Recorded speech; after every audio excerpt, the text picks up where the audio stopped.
Welcome to the Friday Night Frenzy. He's Ross Bolin. I'm Rob Hughes, and we begin tonight's show with the Hoosier Conference clash at Rensselaer between the Bombers and Central Catholic Knights. At least we're talking about it. Yeah, right? We're talking about it. We hope to have the highlights. A potential Class 2A semi-state preview.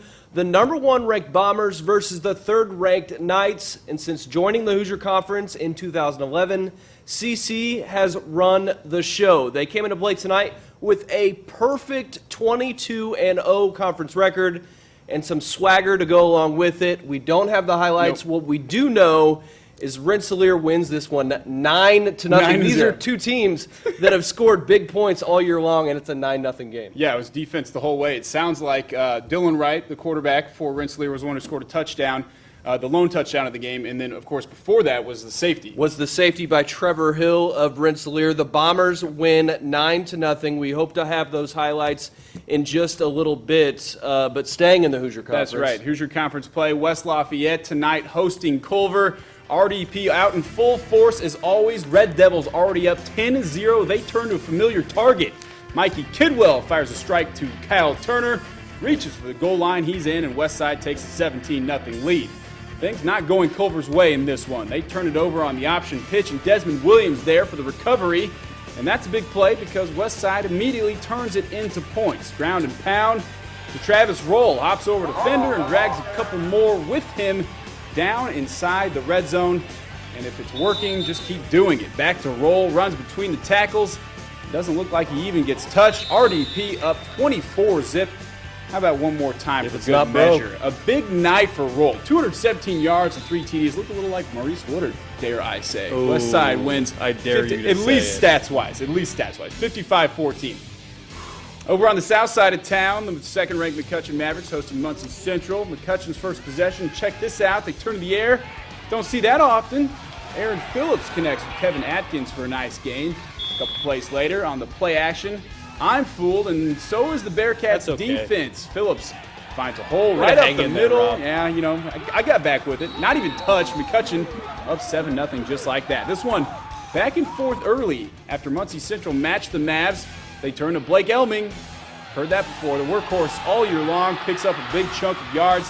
He'd punch it in for 6 later in the drive. The Mavs eventually clamp down on defense. Bearcats getting cute on the handoff. Lucas Robinson drags down the runner in the backfield for a 6-yard loss. Very next play, senior defensive lineman C.J. Yagi hunting quarterback, drags him down for the sack. McCutcheon goes on to win big, 61-27. Congratulations to Blake Elming, McCutcheon's all-time leading rusher now. After a tough loss against McCutcheon, the Raiders on the road at Kokomo, and the Cats strike first. Make it look pretty easy right there, 7-0 Kokomo. And then some thunder and lightning hit the area. Thunder in the form of Daniel Wright, who bounces off several tacklers down inside the red zone, and the lightning would follow, coming right at you, Rob Hughes. Cameron Green goes in untouched. PAT no good, 7-6 game. Right before halftime, Kokomo responds and took a 14-6 lead into the locker room, but that's when this game changed completely. Harrison got the ball first and used an 8-minute drive plus the 2-point conversion after this touchdown to tie the game at 14, and then they followed that up with 28 unanswered points right in the after fourth you quarter. leave, right? Yeah, right That's after I how it left. works. Yep. 42-14 is the final. Senior night next week against Marion. Would the losing streak end tonight at Logansport? Jeff on the road in Berry Country. Second quarter, Jeff's QB Brandon Golick passes to Daniel Rixey for the first down.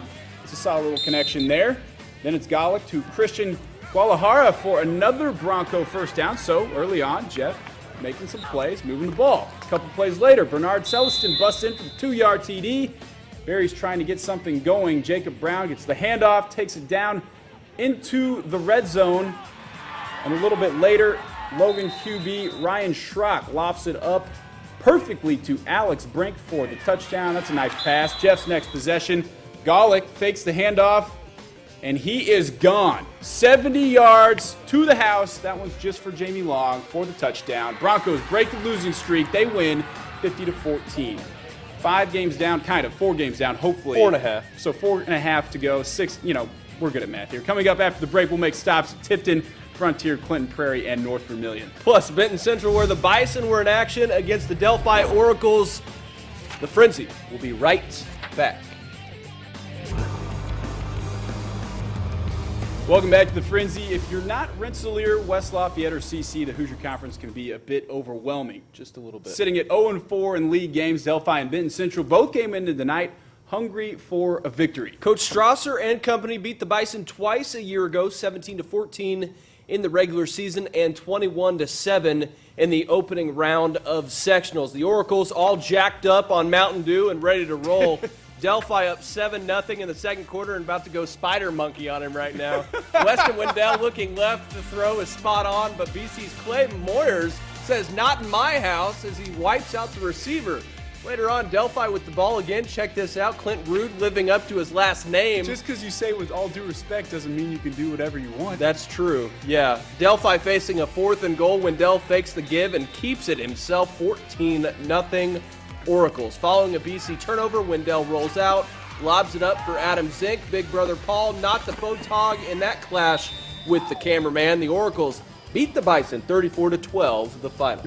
Another Hoosier Conference matchup, the Twin Lakes Indians on the road at Tipton. The Indians score early, but the Blue Devils' Brody Dell wastes no time answering with a TD of his own. Kellen Woods launches the pigskin, landing in Dell's hands, tying the game at 7 apiece. The Indians are not amused, as our guy Ryan says. They make a march down the field, and that would end in a QB sneak.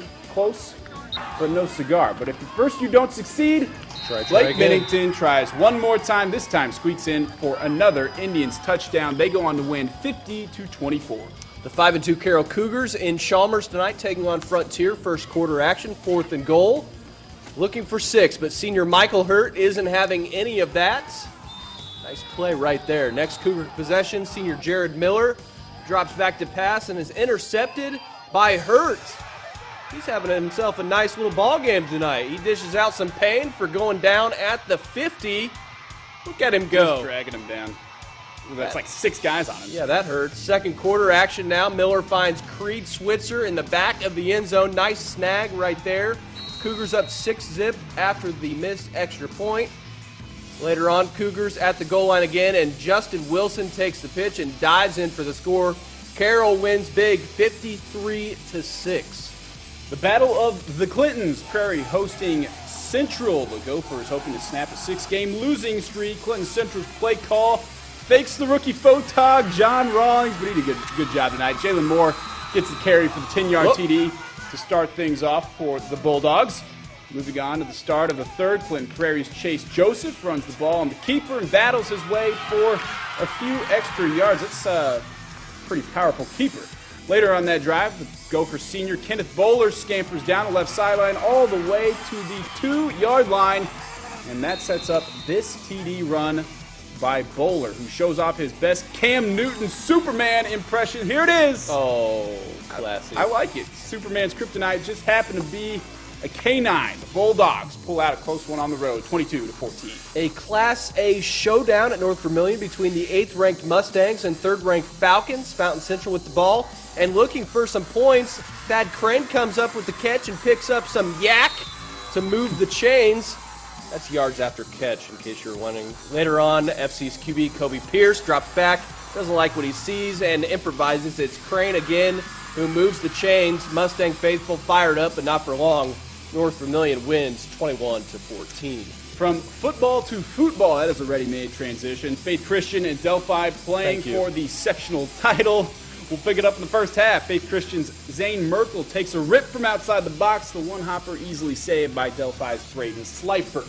Still in the first, the Eagles with a throw-in. Coy Myers settles, pops it over a Delphi defender, lets it fly.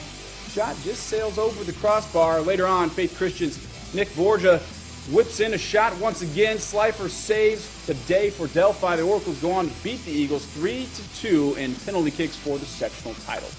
That wraps up the highlight portion. Coming up, we have the always popular Coach's Corner, and we're still holding on hope maybe some CEC highlights. Maybe. No and Coach's Corner with a little twist. No coach tonight. Instead, we catch up with Jared Jesselaitis from ESPN 1450.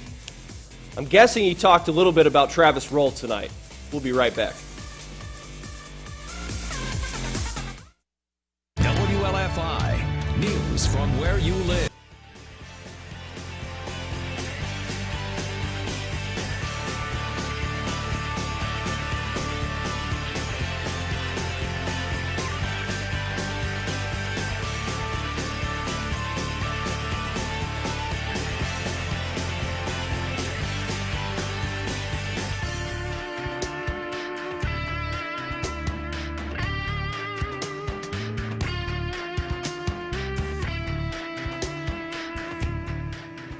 We promised you the highlights, and here they are. CC and Rensselaer squaring off. Here's the safety. Den Hart goes down 2-0 Bombers. 2-0 in the middle of the fourth quarter. That was the first points of the game. Then coming back, the only touchdown of the game, Dylan Wright, running right, and he's going to find the end zone. And that's how it, not exactly how it ended, but that was the final points. The only two plays where they were scored. 9-0 Rensselaer. So there it is, 9-zip. Pretty shocking, right? Yeah, absolutely, and we welcome back. We'll welcome in Jared Jesselaitis, Yep. making his appearance, his annual appearance on the that's right. Friday Night Frenzy. When you see that 9-0 score, you've got CC West Lafayette next week. What comes to mind to you? Well, obviously the Bombers are for real. I think we both knew that, especially after the West Side game. But the fashion that this game had, 9-0. That's the first shutout in about 130 games. I mean, they haven't been shut out. CC has been shut out since like 2004. So that's a little bit shocking to me. On top of that, you see that the defense still held up. This is number one defense in the state right now going into this week. They average under 6 points a game they give up. One team scored double digits against them the entire season, and yet still, with the defense holding for a majority of that game until about midway of the fourth quarter there, CC still can't come out with a win. They both have great defenses, but I think they both have great offenses too. I'm not alone. I'm sure that we all expected more points than that. As far as your game tonight, West Side over Culver, that was a complete domination. What do you think?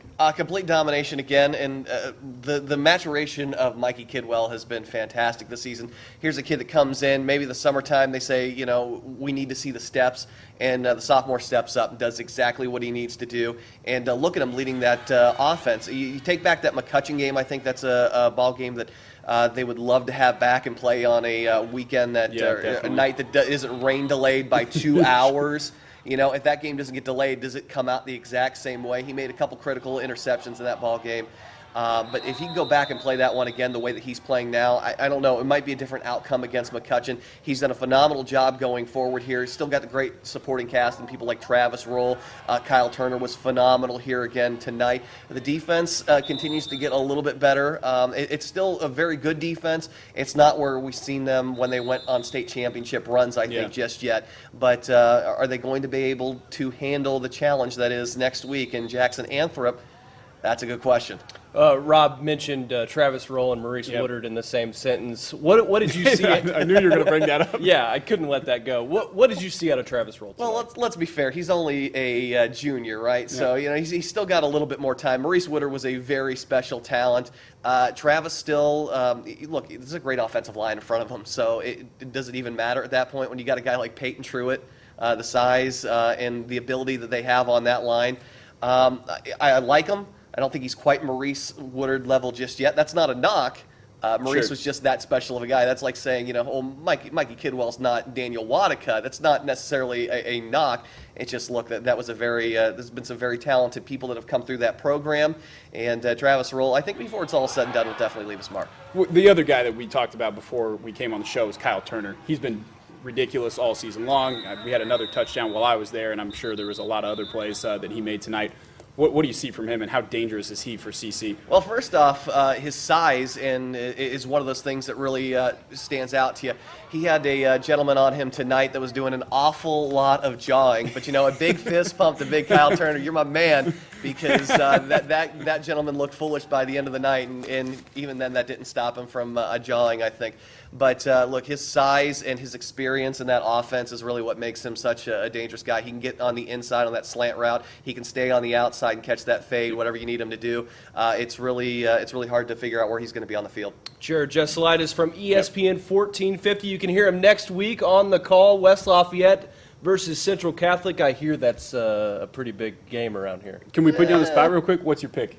Oh, man, I'll tell you what. You got to see how these two teams practice this week. But usually when you have a great offense versus a great defense, defenses tend to win out. I'm not saying that's going to be CC just yet, but you'll have to tune in and find out. All right, that just about concludes tonight's show. More Frenzy-related futures. As always, the highlights, just visit our website, WLFI.com. We'll have all your Purdue football coverage tomorrow on News 18 at 7 and 11 o'clock. Thanks for watching, and have a great weekend.